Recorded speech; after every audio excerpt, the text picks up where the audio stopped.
Hello everyone, Latif Smith here, and this is my week 4 presentation on a public and private sector comparison.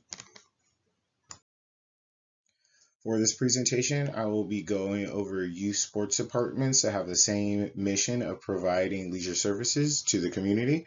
I will be comparing the National Junior Basketball Association with the City of Corona's youth sports department. My thesis for this presentation will be the public and private sector sports departments share the same goal of providing leisure services to the community to assist youth and adults in maintaining a healthy and active lifestyle. Both entities provide this service but must go through different levels of personnel constraints to add, move, or remove staff members. Both entities also place different importance on equity and efficiency, as private sector sports departments must generate more revenue to stay in business. Also, for these entities, their persuasion and direction are different, as public sector must be inclusive of all community members who sometimes may not be able to afford their programs. The themes I will be going over for this presentation will be personnel constraints, equity and efficiency, and persuasion and direction.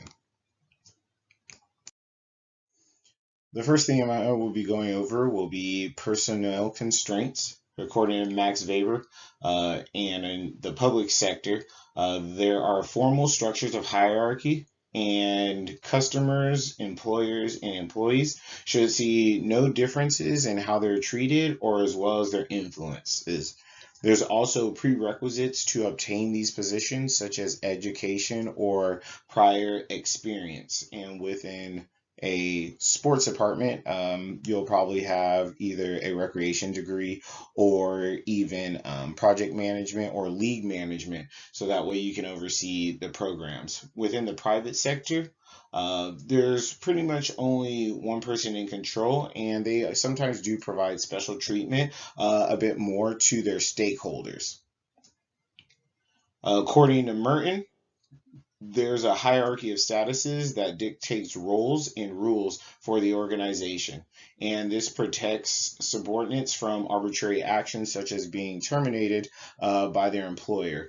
This is more applicable to the public sector, as in the private sector, you could be terminated. Not just because someone doesn't like you, but they don't have as many formal rules as to how they have to write you up or document your bad behavior. They also have, private sector also has more personalized relationships, and they kind of do treat people a bit differently, which definitely stands out. Also, when it comes to management style, public sector is more theory why, according to McGregor. People enjoy their job and they enjoy coming to work, and they don't need to be micromanaged, and it's something they would potentially do for free, as in the city of Corona, they often use volunteers. Private sector is a bit more theory X. The employees need to be constantly supervised, and they get enticed with rewards and incentives so that they come to work and stay on time and work as hard as they can. The second theme I will be going over will be equity and efficiency. According to Taylor, the manager is supposed to find the one best way to operate the business.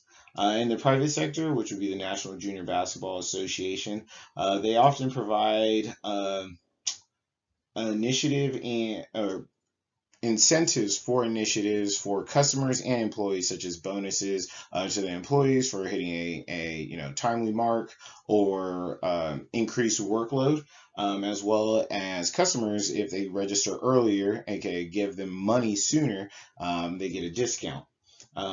This allows customers to sign up sooner, as well as employees to work a bit harder, and this will produce more output for the program, which gets them more revenue, which is what they're seeking. The public sector, they do the same, but sometimes it stops at different points.